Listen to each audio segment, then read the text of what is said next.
ठीक है। Hello student, civil branch first semester, आपका मॉड्यूल 1 सिलेबस के अनुसार पूरा हो गया। Today starting module 2 kinematics of plane rigid body. So I discuss about what is rigid body. Rigid body, definition of rigid body, it is defined as a body in which relative distance between the 2 points remains constant during its translational and rotational motion. In another way, it is also defined as when force is applied on a body, there is no effect, called rigid body. Now discuss first of all the translational motion and rotational motion. Translational motion किसको कहते हैं? Suppose कि कोई body in a straight line path में motion में हो, तो एक पार्टिकल दूसरे पार्टिकल पर फोर्स एक्सर्ट करता है, दूसरा तीसरे पर फोर्स एक्सर्ट करता है। इस तरह से particle in straight line motion में होता है, उसको हम लोग कहते हैं translational motion. In case of rotational body, the whole rigid body moves around a fixed axis of rotation with constant angular velocity. This is called rotational motion. And that motion in which translational motion and rotational motion both present, called rolling motion. For example, cycle का पहिया, bike का पहिया, ये पहिया rotate करता है तो ये अपने एक्सिस के अलॉन्ग रोटेट भी करता है, जिसको हम रोटेशनल मोशन कहते हैं। और आगे की तरफ स्ट्रेट लाइन पाथ में या डिस्प्लेस भी होता है अपने पोजीशन से, तो वो ट्रांसलेशनल मोशन हो गया। यानी इसमें ट्रांसलेशनल मोशन और रोटेशनल मोशन दोनों इंक्लूडिंग है, इसलिए ऐसे मोशन को हम लोग कहते हैं रोलिंग मोशन। तो अब हम इसमें आते हैं, जो टॉपिक है मेन वो है आपका जैसे रोटेशनल मोशन और ट्रांसलेशनल मोशन। तो ट्रांसलेशनल मोशन में आपका आता है ट्रांसलेशनल मोशन। ट्रांसलेशनल मोशन में आपका आ जाता है वेलोसिटी। सिंपली पहला तो आ जाता है आपका डिस्प्लेसमेंट हो जाता है। डिस्प्लेसमेंट कि उसको ऐसे समझिए,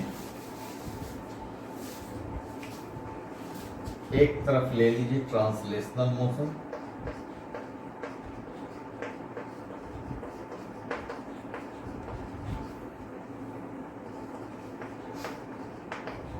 दूसरी तरफ रोटेशनल मोशन।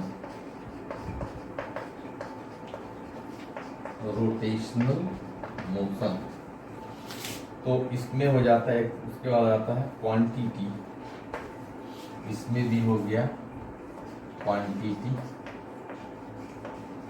तो सबसे पहले इसमें आ जाता है डिस्प्लेसमेंट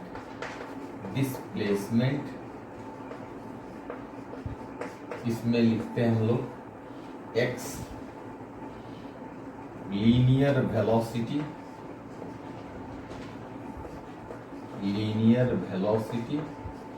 लिखते हैं v equal to dx upon dt। Mass, इसमें हम लिखते हैं मास को लिखते हैं m से। और लीनियर एक्सेलरेशन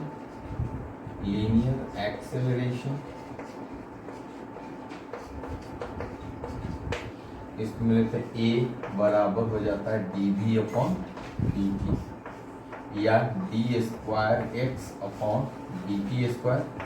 उसी तरह से रोटेशनल मोशन में आ जाता है क्वांटिटी, इसमें आ जाता है एंगुलर डिस्प्लेसमेंट,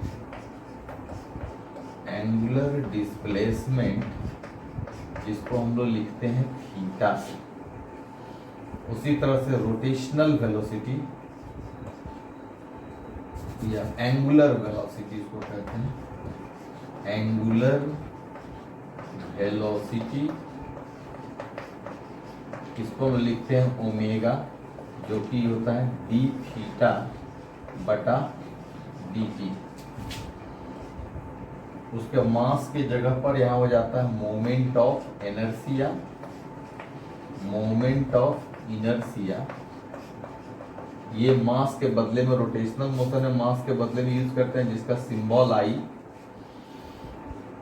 उसके बाद आता है आपका एंगुलर एक्सेलरेशन। तो ये आपका हो जाता है alpha equal to d omega बटा डी टी या डी स्क्वायर थीटा बटा डी टी स्क्वायर। ये डिफरेंसेज है ट्रांसलेशनल और रोटेशनल मोशन में। Now comes on the important points is that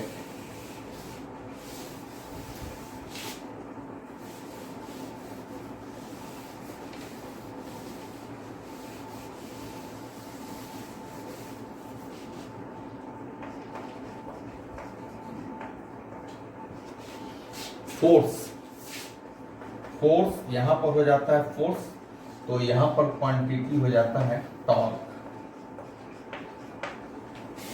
force यहां पर हो गया mass into acceleration.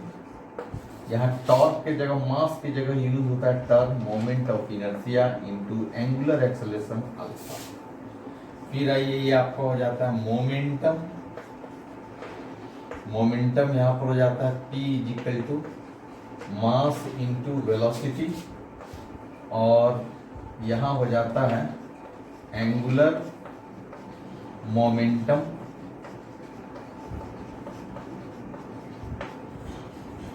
L equal to हो जाता है, मास की जगह पर हो गया I इनटू हो गया एंगुलर वेलोसिटी ओमेगा। उसी तरह से kinetic energy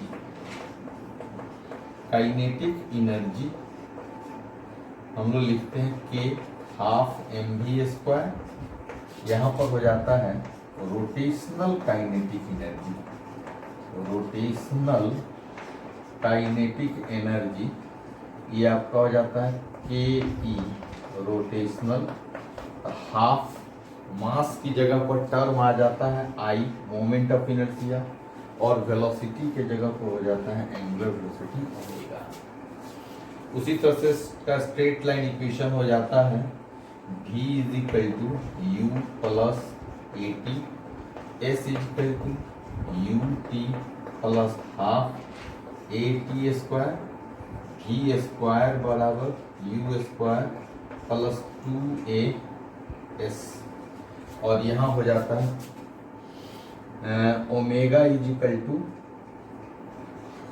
omega naught plus alpha t, theta equal to omega naught t plus half alpha t square, omega square बराबर ओमेगा नॉट का स्क्वायर प्लस 2 अल्फा। ये रोटेशनल मोशन के लिए इक्वेशन हो गया, ये ट्रांसलेशनल मोशन के लिए इक्वेशन हो गया। तो ये डिफरेंसेज रहा ट्रांसलेशनल मोशन और रोटेशनल मोशन का डिफरेंसेज हो गया। अब इससे हमको समझना है इस चैप्टर के बारे में डिटेल्स, कैसे उसको डिफाइन करेंगे, कैसे उसका एक्सप्रेशन होगा वगैरह, इसको देखना है ना। डिफाइन करेंगे मोमेंट ऑफ इनर्शिया को डिफाइन करते हैं, मोमेंट ऑफ इनर्शिया। तो इसको कैसे डिफाइन करेंगे, ये हो गया ए पार्टिकल ऑफ मास में, ये angular axis fixed axis of rotation जहाँ से उसका परपेंडिकुलर डिस्टेंस ये हो गया r, तो ये मोमेंट ऑफ इनर्शिया I = हो जाता है m × r²। अब इसको डिफाइन कैसे करेंगे? तो the product of mass and perpendicular distance from the axis of rotation